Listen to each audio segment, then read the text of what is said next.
ಇನ್ನು ದೇವನಹಳ್ಳಿಯಲ್ಲಿ ನಡೆದಂತಹ ವ್ಯಕ್ತಿ ಮರ್ಡರ್ ಪ್ರಕರಣಕ್ಕೆ ಬಿಗ್ ಟ್ವಿಸ್ಟ್ ಸಿಗ್ತಾ ಇದೆ. ಪ್ರಿಯಕರನಿಗಾಗಿ ಕಟ್ಟಿಕೊಂಡ ಪತಿಗೆ ಚಟ್ಟ ಕಟ್ಟಿದ ಪಾಪಿ ಪತ್ನಿ. ಅಪಘಾತದ ರೀತಿಯಲ್ಲಿ ಕೊಲೆ ಮಾಡಲಾಗಿತ್ತು. ಅದಕ್ಕೆ ಪತ್ನಿಯೇ ಸಾಥ್ ಕೊಟ್ಟಿದ್ಲು.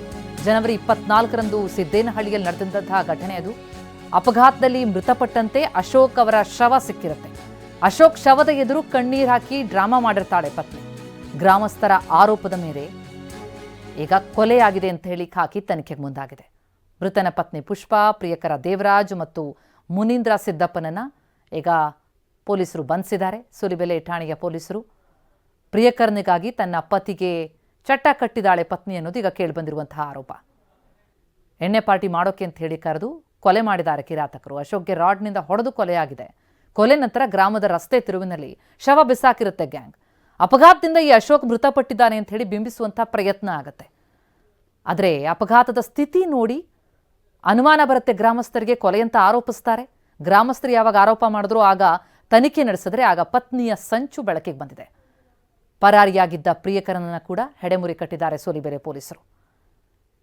ಕೊಲೆ ಮಾಡಿ ನಂತರ ಅದನ್ನ ಆಕ್ಸಿಡೆಂಟ್ ಅಂತ ಬಿಂಬಿಸುವಂಥ ಪ್ರಯತ್ನ ಮಾಡಿದ್ದಾರೆ. ಗಂಡನ ಶವದ ಎದುರು ಅತ್ತು ಕರೆದು ಡ್ರಾಮಾ ಕೂಡ ಮಾಡಿದ್ಲು ಪತ್ನಿ. ಆದರೆ ಯಾವಾಗ ಗ್ರಾಮಸ್ಥರಿಗೆ ಈ ಕೊಲೆ ಬಗ್ಗೆ ಅನುಮಾನ ಮೂಡುತ್ತೋ ಅದೆಲ್ಲವೂ ಕೂಡ ಬೆಳಕಿಗೆ ಬಂದಿದೆ. ಪೊಲೀಸರು ಮಾತನಾಡಿದ್ದಾರೆ. ಒಂದು ಅಪಘಾತ ಆಗಿ ಒಬ್ಬ ವ್ಯಕ್ತಿ ಮೃತಪಟ್ಟಿದ್ದಾನೆ ಅಂತ ಹೇಳಿ ಒಂದು ಮಾಹಿತಿ ಬಂತು. ಸ್ಥಳಕ್ಕೆ ಹೋಗಿ ನೋಡುವಾಗ ಒಂದು ಬೈಕು ಎಲೆಕ್ಟ್ರಿಕ್ ಪೋಲಿಗೆ ಹೊಡೆದ್ಬಿಟ್ಟು ಅದರ ಪಕ್ಕದಲ್ಲಿ ವ್ಯಕ್ತಿ ರಸ್ತೆ ಮೇಲೆ ಬಿದ್ದು ಮೃತಪಟ್ಟಿರೋದು ಕಂಡುಬಂತು. ಕೂಡಲೇ ನಾವು ಅಪಘಾತದಿಂದ ಮೃತಪಟ್ಟಿದ್ದಾನೆ ಅಂತ ಹೇಳುವಂಥ ಪ್ರಕರಣವನ್ನು ತಗೊಂಡ್ವಿ. ಅವರ ಹೆಂಡತಿ ಸಹ ಆತ ಮದ್ಯಪಾನ ಮಾಡಿದ್ದ ಅಂತ ಹೇಳುವಂಥ ವಿಷಯವನ್ನು ಹೇಳಿದರು. ಆದರೆ ಸ್ಥಳಕ್ಕೆ ಹೋಗಿ ನೋಡಿದಾಗ ಅಲ್ಲಿ ಬೈಕ್ ಮೇಲೆ ಆಗಿರುವಂತಹ ಗಾಯದ ಗುರುತುಗಳು ಇದನ್ನೆಲ್ಲ ನೋಡಿದಾಗ ಸ್ವಲ್ಪ ನಮಗೆ ಅನುಮಾನ ಬಂದಿತ್ತು.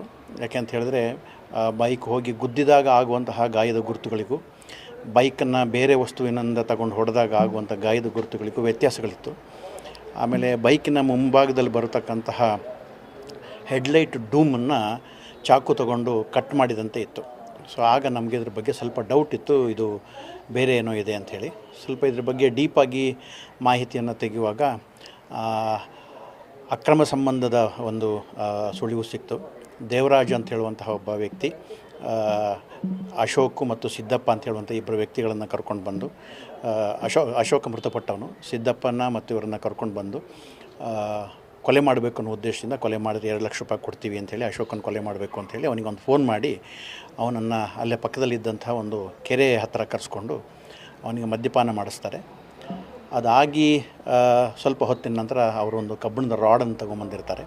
ಆ ಕಬ್ಬಿಣದ ರಾಡ್ನಲ್ಲಿ ಹಿಂಭಾಗದಿಂದ ಬಂದ್ಬಿಟ್ಟು ಅಶೋಕನ ತಲೆಗೆ ಹೊಡಿತಾರೆ.